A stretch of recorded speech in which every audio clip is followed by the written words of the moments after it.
Before I start my speech tonight, I just want to apologise.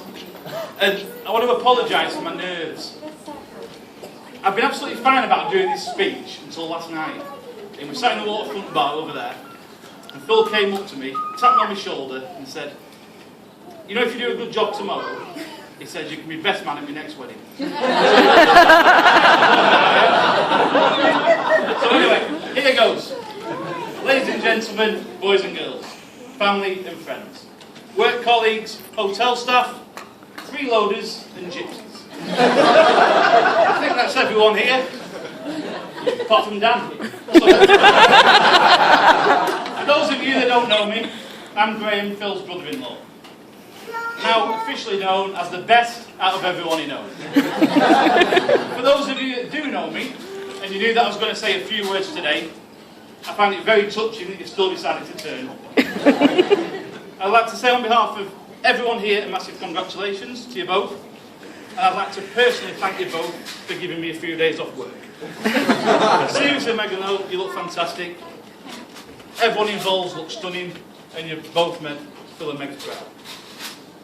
I'd also like to thank all the guests making it here today. I know, like mentioned before, a lot of you have travelled an awfully long way. I think it's amazing what lengths you go to for a free meal and a glass of wine. Phil, I can't believe I'm stood here today, giving your best man speech. Not that I'm surprised you've asked me to do it, just the fact you found someone to marry you. Not only have you found yourself a wife, but she's a posh one at that.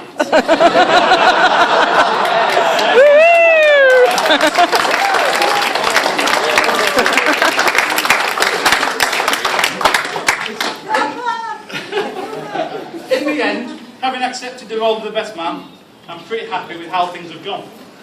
I got Phil onto the venue on time, and sober, just, which shouldn't be underestimated with his track record, as we've just heard about in the bathroom. And most importantly, with the way the country is, I resisted the urge to put the wedding rings to cash for gold and do a runner. Now, in trying to prepare for my speech today, I tried to think about the special parts of the ceremony that made it extra special for you both. The first thing I came up was the aisle. Okay? I thought it's going to be the longest walk you're both ever going to take. Number 2 was the altar. It's the beautiful place where you both become one. And number 3, the hymn, the celebration of your marriage.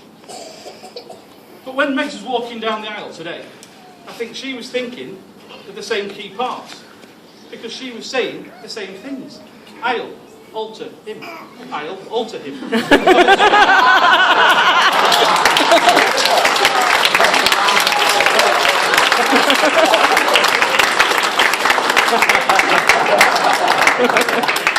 also read a quote in a book, and it sums up to that. It said that a man is incomplete until he is married. Then he's finished. Whilst the service was being carried out, I couldn't help but think how funny history has repeated itself. It was only 27 years ago that George and Sue were sending their daughter to bed with a dummy. It's happening again.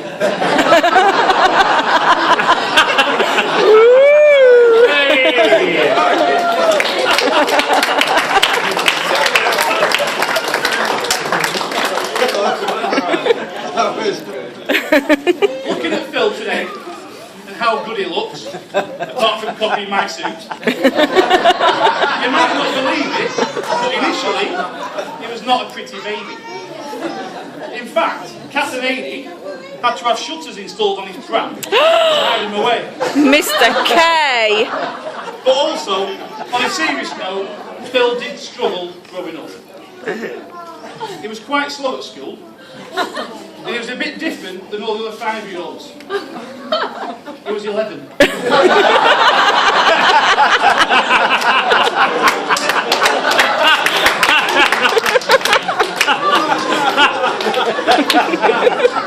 As I didn't know Phil at school, I thought it might be interesting to do some research on the internet and see if I could contact anyone and get some information on him.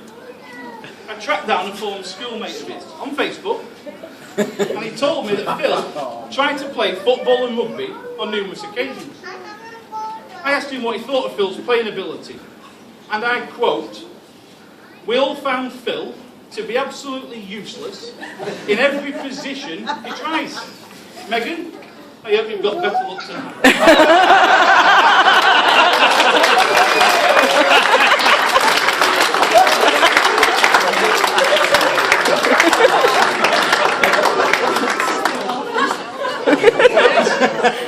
I also asked a few people who know him quite well to give some negative comments.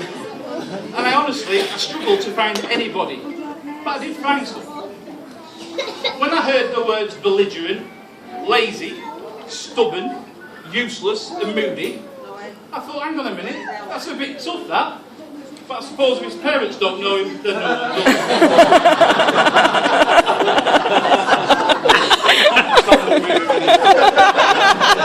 Now, I've known Phil for about 16 years, which is when I first started dating his sister. He was still at school at the time, so I've seen him transform from a really annoying teenager with strange haircuts and being obsessed with American wrestling into the person he is today.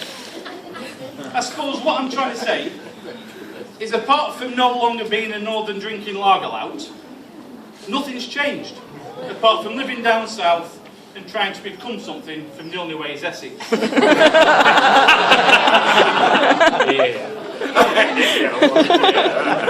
I've been with Phil for a few special occasions in his life. I was there when he purchased his first ever car. And believe me, and I'm sure his dad feels exactly the same, when I say I am still scarred from the events that happened that day outside Fairclough train station. There's only us that will get that. I was also on the end of the phone when he smashed up the very same car. According to Phil, though, at the time, when he pulled out and put in front of the oncoming car, the chap driving the other vehicle should have seen him and slowed down.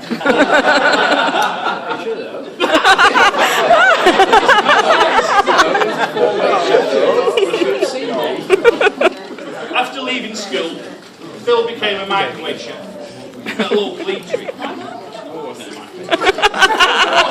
Unfortunately, he soon became bored of pressing start, altering the cooking times and cooking chips. So I decided to take the plunge and employ him myself. We both travelled to the office in Manchester daily, 6 days a week. Your David is. Yeah.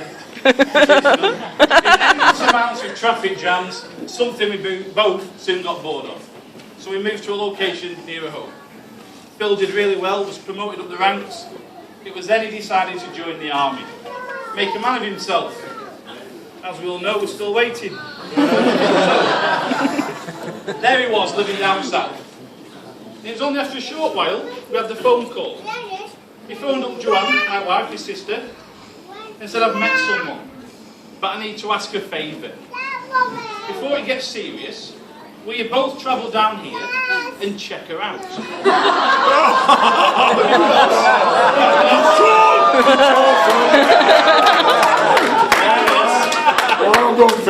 If she doesn't get on with my big sister, there's no point in me seeing her. I think we can say there were no problems that day, or he won't be here today.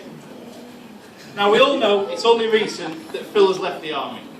He's no longer contributing to the safety of the UK. But he's now helping towards the endless hours of misery for thousands of rail passengers.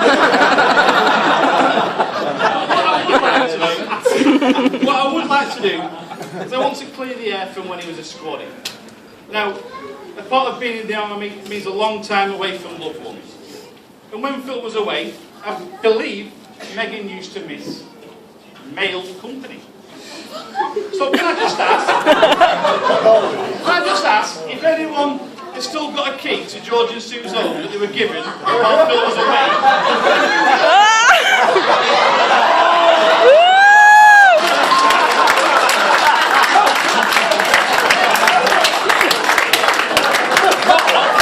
How dare you?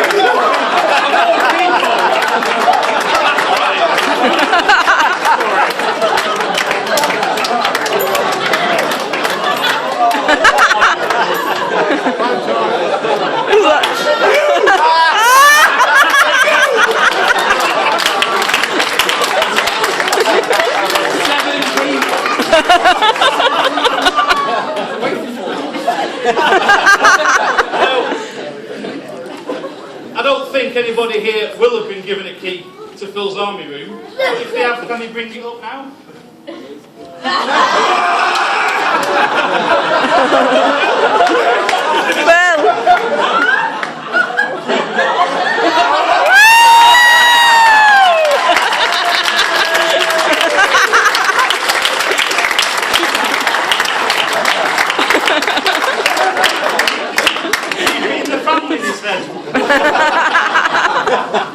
Now, Phil, I've been with your sister for some time now, and this time I've come up with 3 simple rules. And I hope it's going to help you on the journey you're about to take. Number 1, always listen to Megan. Joanne always says, I never listen to her. It was something along those lines, but I wasn't going to name it.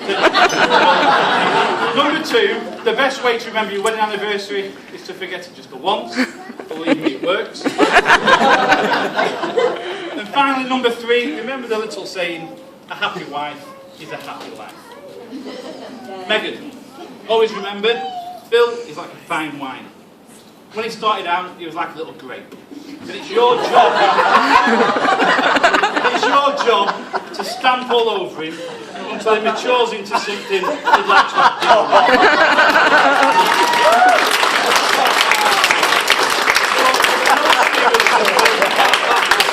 In all seriousness, I would like to say it's been an honour and a privilege today to be your best man. And how lucky you are to have married Megan. You found someone loving, caring, smart, and a match for you any day of the week. Megan, you found Phil. I